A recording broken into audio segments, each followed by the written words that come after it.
Biyernes na naman mga biyahero. Ngayong gabi, it's time for Biyahero 101. Ito ang ultimate guide nyo para masulit ang inyong mga biyahe. Siyempre, lahat ng tips na to mula sa years of experience ng inyong resident biyahero. And for the first time in Biyahe ni Drew history, pasisilip namin sa inyo kung paano nga ba namin ginagawa ang aming episodes. 20 years in the dreams. Saan po kami kagaling? Cause of delay.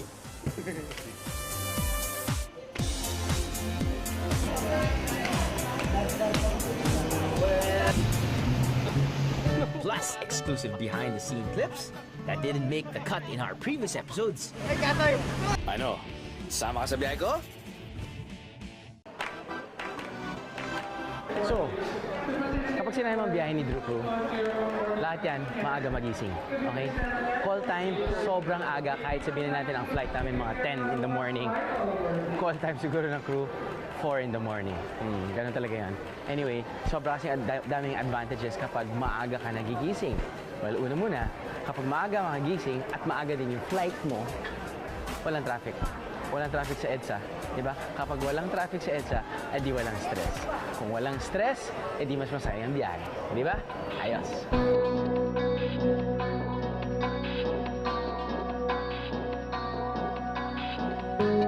Kung ano ang ikinaganda ng shot na yan mga biyahero, siya naman kinaaga ng aming paggising at pag-akyat sa tuktok sa summit ng Mount Kinabalu sa Kota Kinabalu, Malaysia.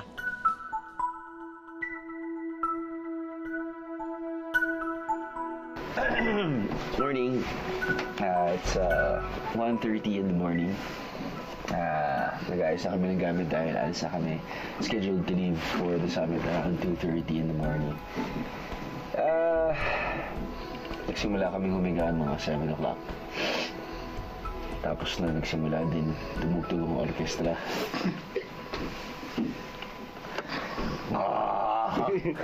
Yan. Siya ganito. Ganon. Yung nasa taas naman niya, ganon. Biglang yung latter part na, yung nasa tuktok, ngahawak ng camera, anak ko.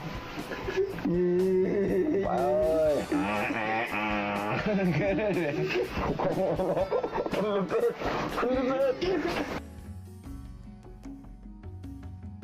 Alas 2 ng madaling araw naming sinimulan ng pag-akyat sa summit.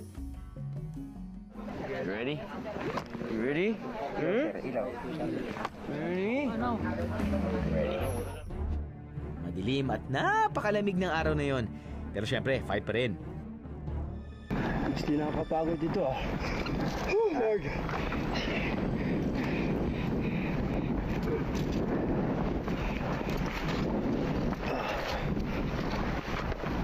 Isang patunay na kung gusto nyong makakita ng napakagandang sunrise at maipost ito sa Instagram, aba kailangan nyo itong paghirapan.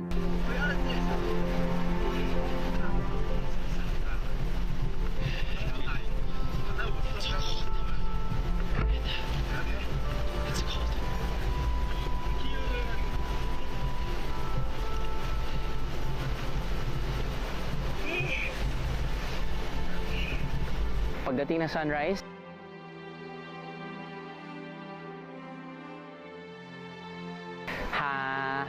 hanep.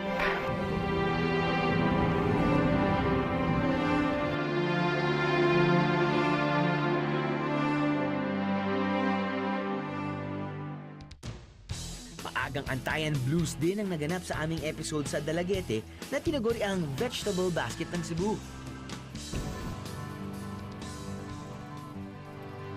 Ayan na! Yun na! Ang galing nga naman, no? Pwede... Kalain mo, pag-akit natin dito, wala tayong makita-kita dahil makapal ang fog. Now, just after a few minutes, lo and behold! But lo and behold, the beautiful view of the beach! Parang na-visualize ko, Dragon Ball Z. Di ba? Frieza versus Goku! Frieza! Look at this. Beautiful!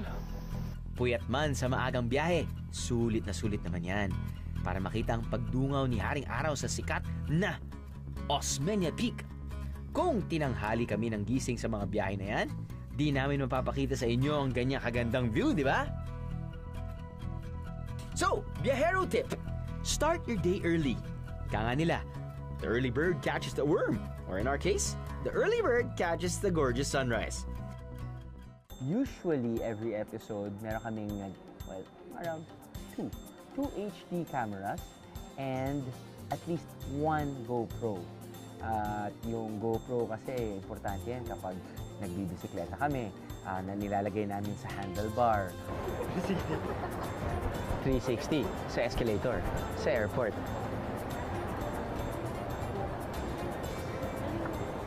What a view! Pag-akit kami ng bundok, the usual 360. You know that shot? Or yung tipong close-up shot kapag underwater. Susunod! Activity for you, activity for me, activity for everybody! There will always be an adventure na swak sa inyong pagbiyahe. Yehey! Ano? Sama ka sa biyahe ko? Ano? Sama ka sa biyahe ko? So, ayos na. Nakapag-research na kayo sa internet kung saan kayo pupunta. Nakapag-book na kayo ng flights. Nakapag-reserve na kayo rin ng accommodations. Pagdating naman nyo sa airport or kung saan naman kayo pupunta, alam mo magandang gawin? Magtanong.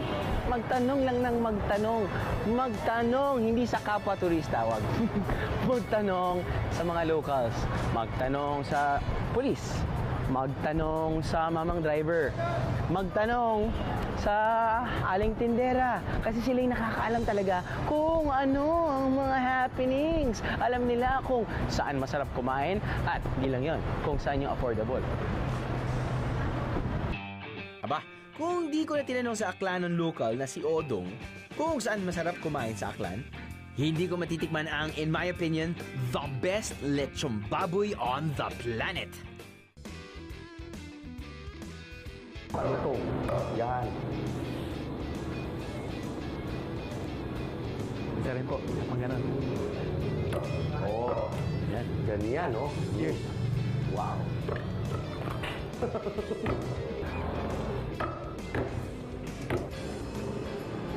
Harap. Ito na lang. Ayos. Ayos, ha?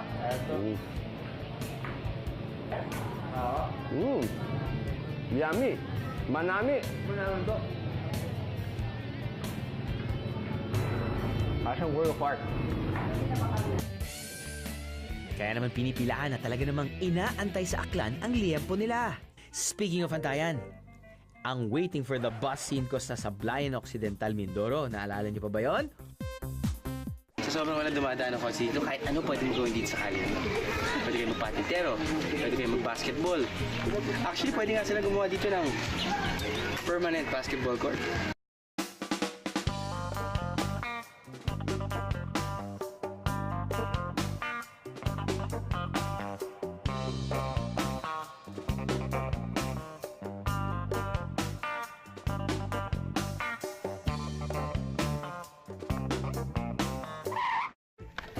Tama na. Tagal na natin nag-aantay. Solve lang. Tiyan. So kahit na medyo mahihain kayo, the best pa rin talaga magtanong. Lalo ni mga lalaki, di ba? Kapag nawawala na, hindi, alam ko to. Hindi, magtanong. Magtanong lang na magtanong kasi walang mawawala sa'yo kapag ikay magtatanong. Libre ang tanong. Excuse me.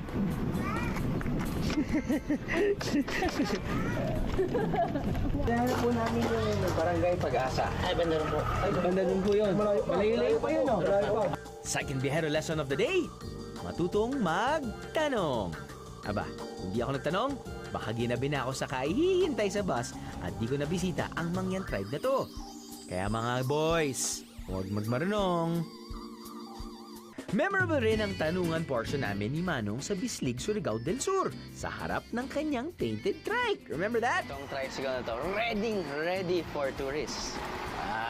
Look at that, ha? Nice painting, kuya. Ba't ina-advertise nyo po yan? Oo, dahil yun ang ano dito. Oh, yan po yung... Tourist spot.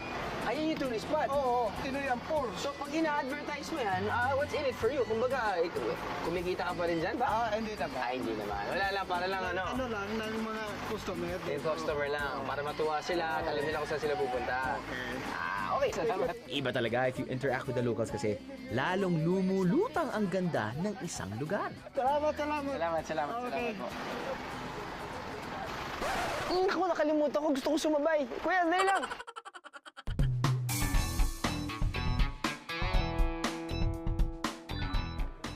Grabe naman yung itinerary natin. Wala na kaming pahinga. Irene, di ba ba kami papakainit? Ay, sensya na. Ang ganda ng itinerary ni Irene. Galing. Talagang may pahinga kami. At meron kaming, meron kaming 4 hours sleep sa itinerary. Galing. Di, ang importante naman talaga. Nagloloko lang ako. No? Meron kaming 4.5 hours sleep. Pero kapag lalalagan kayo or kapag magta-travel kayo, importante na meron kayong IT. Sometimes, mas okay kahit walang IT. Dahil di ba parang live for the moment, you know, like jump first and then ask questions later. But most of the time, it's more, I guess, time efficient. Di ba? Lalo na kapag marami rin kayong kasama, mas maganda kapag meron kayong sinusundan na itinerary. Katulad niya. 5 a.m. Wake up call. Sino makakalimot sa epic canyoneering adventure namin sa Badyan, Cebu?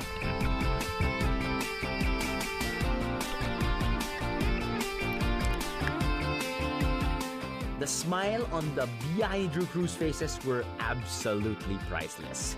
Kahit may mga iba bungi. Ang saya-saya nila, no? They jump, I jump! One for all for one, baby! TYBND. Thank you, Biyahe ni Drew. Kung nabitin naman ng pamilya sa water activities, Boracay has a little bit of everything. Masakay na ka mo, malarga ta. Parao, banana boat, at flying fish. Name it, they have it. Di lang mas masaya ang marami, mas mura pa.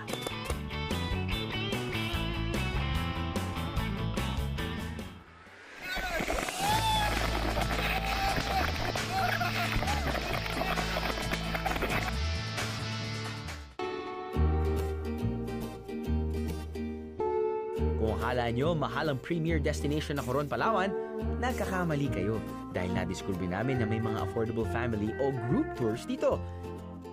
As low as 5,000 per group of 6 to 8. Sulit na sulit yan dahil kasama na ang hotel, transfers, at syempre, island hopping.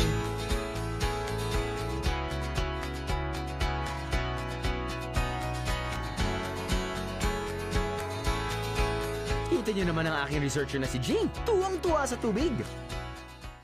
At ang aking mga boys, go na go ng sumisid.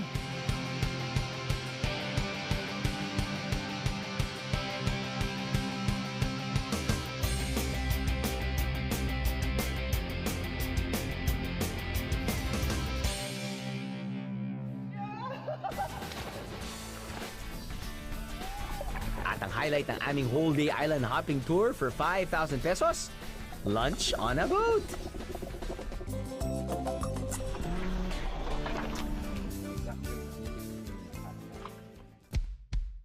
The best din kung mararanasan mo ang out of the country with your friends, di ba?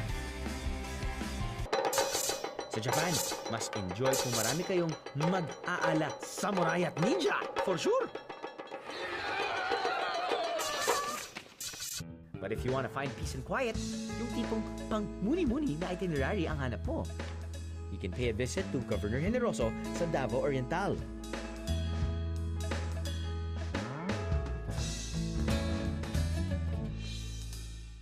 Just chill while eating clams sa Gigantes Island ng Iloilo Province. First na fish scallops. Mag-boating sa Lake Cebu, South Cotabato, gamit ang tradisyonal na bangka na owong ng mga Tiboli. O mag-zipline sa 7 waterfalls ng South Cotabato.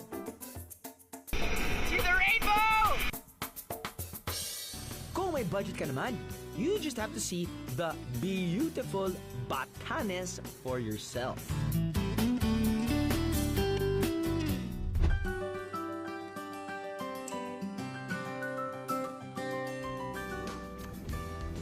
For me, this is what defines Batanes. Itong view na to, this is just so beautiful. Kahit saan gumalaw, kahit ibato natin yung camera, kahit anong angulo, napakaganda. Now, if you see that island over there, okay, yun yung tinatawag na Yami Island. Yun na yung pinaka, I guess, most northern island ng Pilipinas. In fact, from Yami Island, go north pa 100 miles, you'll reach Taiwan.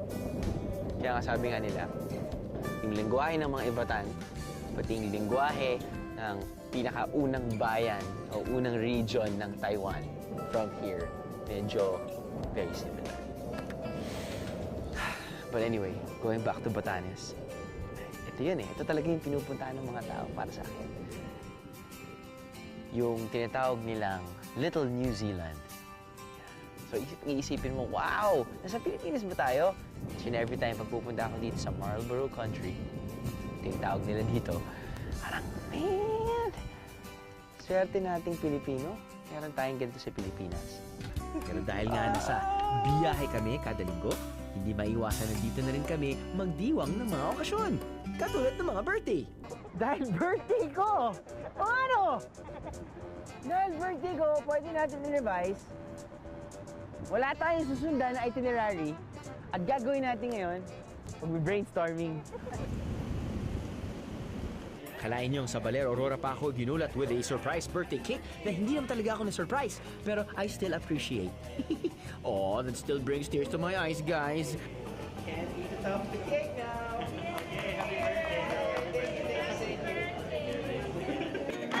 Di rin nakatakas ang aming cameraman na si Ray sa birthday surprise na ito sa El Nido, Palawan. Wish mo. More chicks. Kapag bumabiyahe, mas nagiging espesyal ang mga moment na to. Pahingi nga ng tissue. Kakahilo talaga yung mga shots na ganyan ko minsan, no? But thank God for technology. Dahil sa technology, nakakakuha kami ng cutting edge. Yung latest products para lang talagang hindi mabasa yung aming mga kagamitan.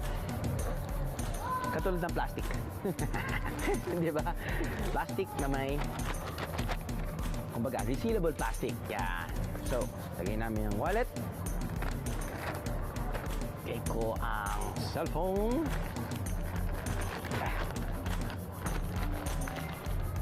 I-lock natin. Zip. Yan. Pasok.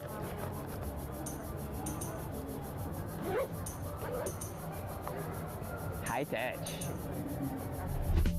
Ang walang kamatayang pang-iinggit ko sa hapagkainan. You ready, Beros? Alam niyo na, tululaway moments coming up. Ano? Sama ka sa biyahe ko? Ano? Sama ka sa biyahe ko? So usually ang nakikita nyo kapag meron akong tinitikman, di ba? Pagkain na masarap sa harapan ko. Kala nyo yun na yun? Backstory. Usually, wala pa akong kinakain. Usually, nag-aantay ako ng pagkatagal-tagal dahil ang aking mga cameraman ay nagpa-product shot. Lahat ng kaartehan para lang mukhang maganda at masarap. Hindi naman mukha. Usually naman masarap yung pinipicture namin. Pero ang dami. Panning from left to right. Meron pang sila sang glide cam or whatever. Kapag nakikita nyo yung product shot sa TV nyo, umuusok-usok pa, parang mainit. Pagdating dito sa aking dila, sebo. Pero okay lang. Kasi, sila nagsushoot, ako nag-aantay. Pero pagkatapos ng antay, ako kakain. Sila shoot mo rin. Speaking of tikiman, Nagsawa ata ako sa tilapia nang tikpan ko ang samot-saring luto nito sa Lake Cebu. Not 1, not 2, and not 10, but 15 tilapia dishes were served in one sitting. Merong prito, may sabaw, may sarsa.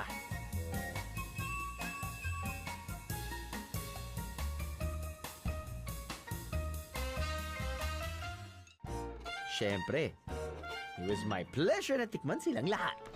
Ginita ang tilapia. Sweet and spicy tilapia.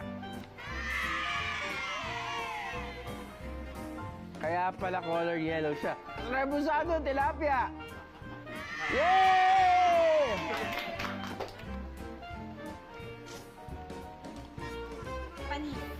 Tempurang tilapia!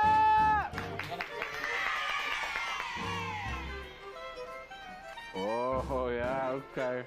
When it comes to taste, nothing beats fried. Lalagyan mo lang ng sweet and spicy sauce, panalo.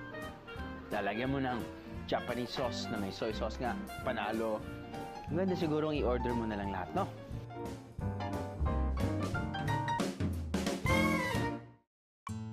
From tilapia to abnoy. Kakaibang bibingka naman ang natikman ko sa Santa Cruz, Laguna. Nay, bibingkang abnoy. Meron po bang long version ng abnoy? Parang ang baho ng amoy? Abnoy? Ano po ba? Bibingkang abnoy. Bibingkang itlog. Itlog. Tapos, ang iba ho, tawag ko niya, bibingkang abnoy. Abnoy. Ano po bang sabihin ng abnoy? Kasi po, yung penoy na hindi agad na luluto, nagiging abnoy. Ayun. Penoy ho. Bugok na itlog ng itik ang abnoy. Imbis na itapon at para di masayang, ginawa itong bibingka ng mga locals. Ito po, abnoy. Ayan, ganyan po ang abnoy. May amoy na ho ng konti. Wala pa na po. Okay. Pero sa tingin pa lang, nasap ko na. Sa ilalim, para hindi ho masunog masyado ang ilalim. Opo.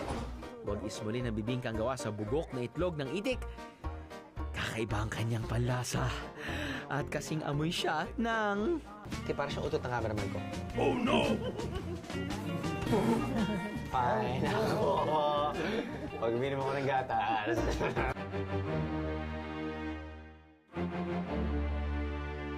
Eto yung gusto ko. Eto. Sausaw.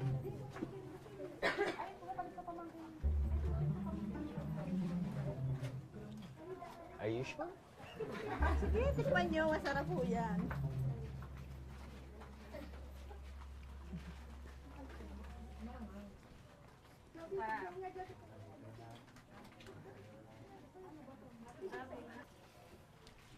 Lasa nga siyang bibingka.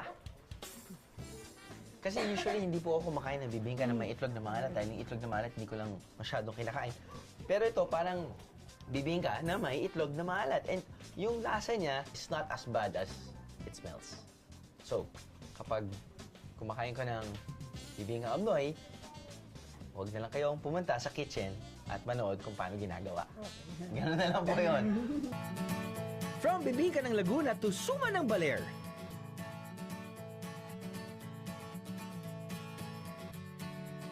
Tinikman ko yan. At niruan pa akong mag-rap ng Sumang Baler ni Manang. Di rap na pagbalot ha, as in hip-hop rap. Magandang gabi po, Nay. Ako po si Drew.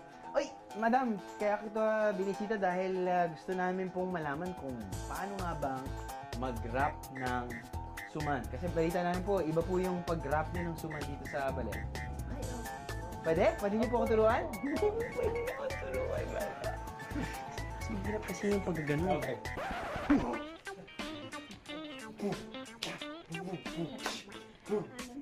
Sino pa man, siguradong masasarapan pag natikman ninyo ang maitim kong suman. What? Break it down, yo, Nay! Nice one! Pero hindi po talaga yung ibig kong sabihin. Gusto ko talaga pong matuto ng pagtali ng suman. Opo. Pwede na nating umpisahan yung pagtali. Kasi pag sabihin ko pag-rap, baka mag-rap na naman kayo. Pero mamaya na po yan. Sige na. Ang sasarapan. Ano po yan? Sasarapan. Ang maitim. Ang maitim, hmm?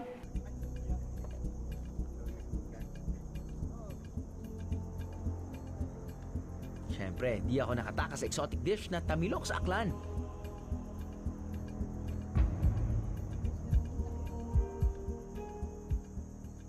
We meet again. You slippery, slidey, Flemish type of gooey goo-goo. Ang gummy, yummy woodworm na to. Konting sausaw lang sa suka. Ayos na, lasang suka na, hindi na lasang lupa. Oh, tingnan nyo naman yung crew ko. Sarap na sarap.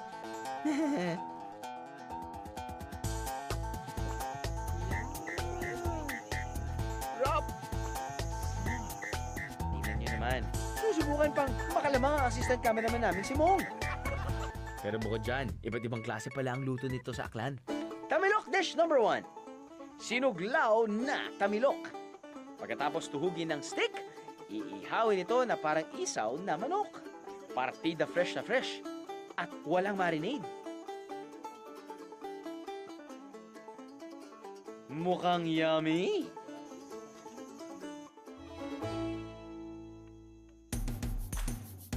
Tamilok dish number 2. Tamilok Kalibo Express. Kagaya lamang ng kilalang Bicol Express, may halong itong gata at sili. Parati kong sinasabi na basta't may gata, masarap. Masasabi ko rin kaya ito sa Tamilok Kalibo Express. Tamilok dish number 3. Tinuom na tamilok. Parang kilawin lang, di ba? Ibabalot ito sa dahon ng saging at saka iihawin. Pagkatapos, ihahanda ang sauce. Ihahalo ang tamilok na galing sa dahon ng saging. Napakaganda ng presentation, di ba? Eh, kamusta naman kaya ang lasa? Kailan ko ba? Kalibo Express.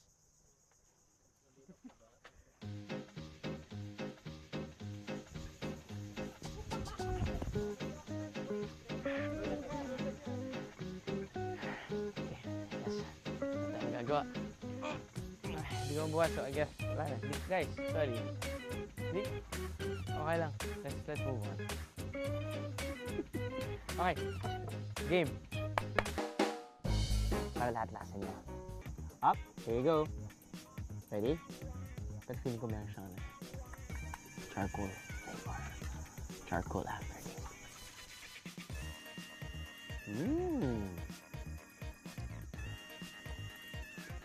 Lasa siyang suka. Suka na may sibuyas. Na may kamatis. At okay, tinitin ko na lahat ng ingredients dito. But, ano siya, masarap siya pang nilutan. So, inom muna kayo, sabay kain.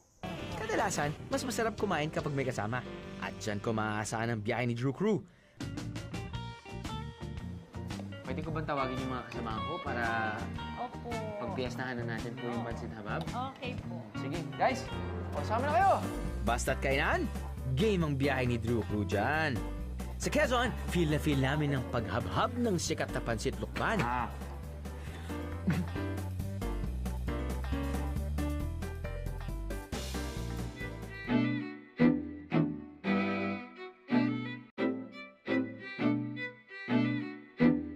Habang sa aming shoot sa Southern Leyte, pinaubaya ko sa aking team ang tikiman portion.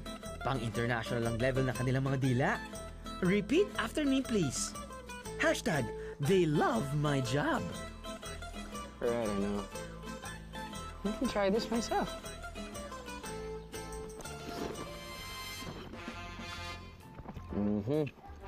Pwede. Hindi lang ako ang kakain nito. I'm talking about my crew. Siyempre, lahat sila dapat may pagkakataong makatikim. Feeling ko gusto to ni Ray. Sigurado ka ba gusto mo? Di ba hipon yan, sir? hindi hipon. Sarap? Pwede. Tastes good, ha? Tastes good. Ang parati pag nasa camera may acting kagad, no? Hindi lang pwedeng natural. Jeff!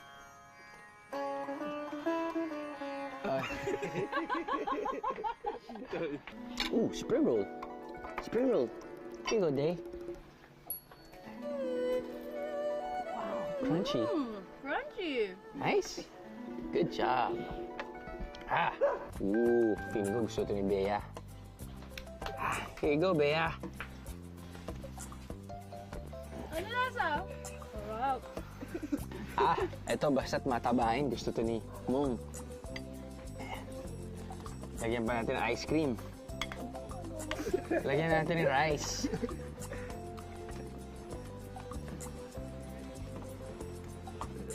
Ano lasa? Ano lasa? Sarap. Lamig ba? Payo ko sa mga biyaherong di gaanong adventure sa pagkain. Wala namang mawawala sa inyo kung susubukan nyo ang native dishes ng probinsya ng inyong pinapasyalan. Tingnan nyo ako, I've conquered Tamilok at Abnoy. Never gonna eat them again. But at least I've tried, diba? Sigurado akong may mga iba pang kakaibang pagkain na kung susubukan. Kung kaya ko! Aba syempre, kaya nyo rin. Pero usually wala talaga kaming script. Wala talaga kaming script. Okay. I guess yung show's execution is I will experience and I will make you kwento. Diba?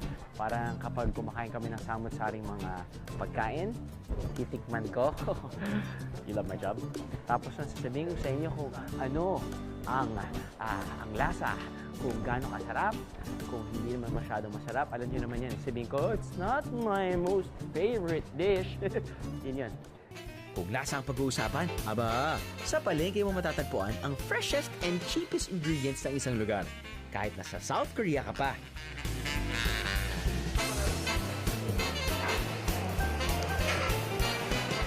Dalawang dumplings in order para sa yung isa with beef.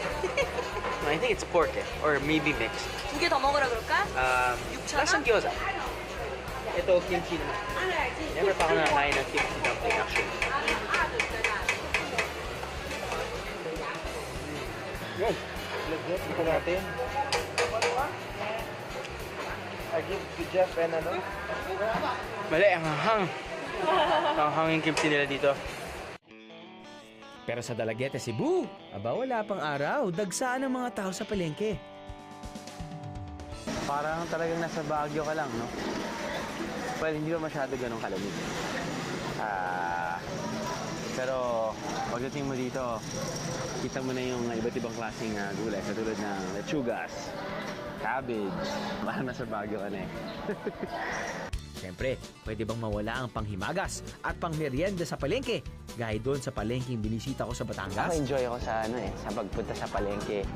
Dahil di mo alam kung anong mahanap mo.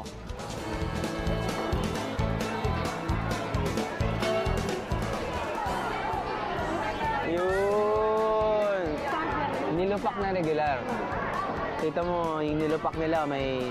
May mani, may butter. Yun, mani. Tapos kitang-kita mo yung butter. Tikman natin. O, matikman natin. Lupak, balinghoy. Malaki. So may May kinain na niyog na mura. kinain ng nyog, may kasaba. Kasaba. Kasaba talaga yung base niya, no? Kasaba.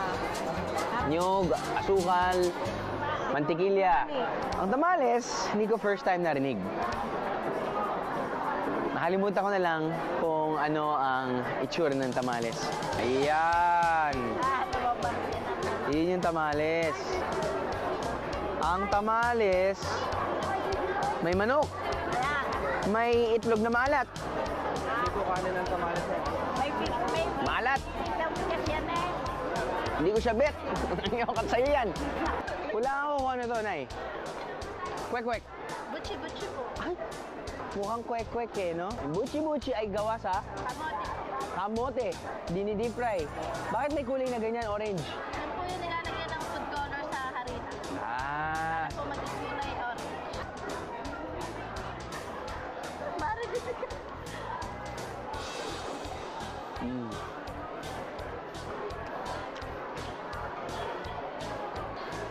yun. Matamis. Sweet potato eh. Pati na rin ang isang palengke na napuntahan ko sa Cagayan de Oro. pang-almusal man o panghimagas, masasabi ko talaga na must visit ang mga palengke para sa isang sulit na food venture. Paano mo ba kakainin ito?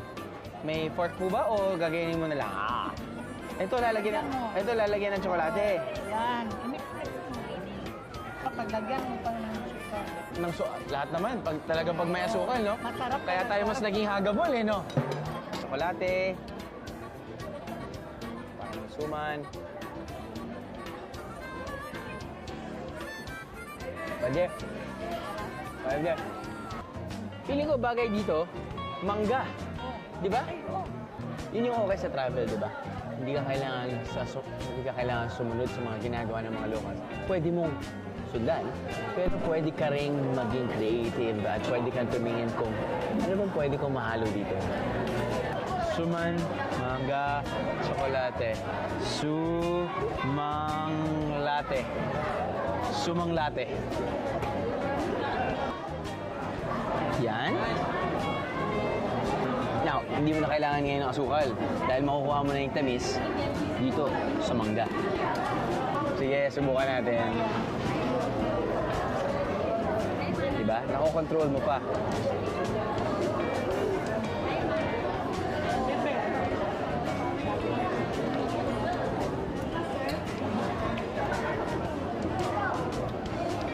Pwede. Actually, pwede siya. Basta importante, matamis lang yung mangga. In this case, matamis naman yung mangga. Cheers. Ano? Sama ka sa biyahe ko? Ano? Sama ka sa biyahe ko?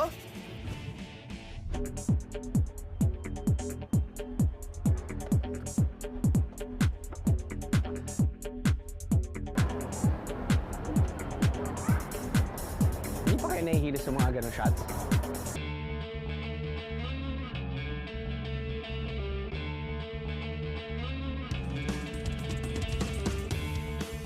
Bumabiyahe ako siya. Bumabiyahe ako. Bumabiyahe ako. Bakit ako bumabiyahe? Bumabiyahe ako. Bakit ako bumabiyahe? Bumabiyahe ako para mag-enjoy. Kasi kapag nag-enjoy ka sa isang bagay, bumubukas yung isipan mo. Katulad ng mas gusto mong matuto. Kaya ako bumabiyahe para ma-experience ko ang ganda ng iba't ibang lugar. Bumabiyahe ako to discover things and to spend time sa family. Gusto kong mangolekta ng mga memories ko sa different na lugar na pinupuntahan ko. Bumabiyahe ako to get my creative juices flowing. Kasi gusto kong makatikim na iba-ibang putahe sa iba-ibang lugar. Bumabiyahe ako kasi gusto ko mas ma-appreciate yung ganda ng nature plus mailabas ko yung other side ko. Bumabiyahe ako para makapag-experience ako ng iba't ibang mga kultura. And when you travel, yung mismong personality mo, nagkakaroon ka ng personal growth. Bumabiyahe ako dahil ako ay isang galang nilalang. Mahilig akong lumabas at mahilig akong mag-explore.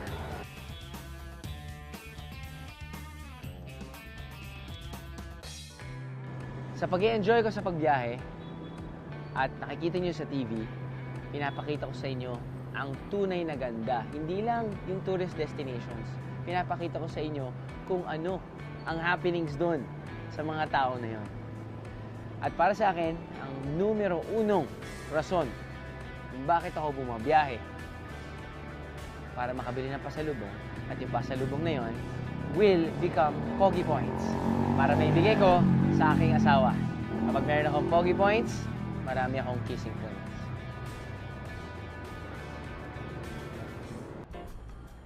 So yun, alam nyo na yun. Alam nyo na kung paano kami bumabiyahe. Alam nyo na yung super smooth execution ng biyahe ni Drew. Okay, hindi naman parating smooth, no? Pero basta't importante, nag-e-enjoy lang kami. And because of that, alam nyo na kung ano sasabihin ko. Hashtag, you love my job. Kuya, ba't hindi mo dinala yung Range Rover?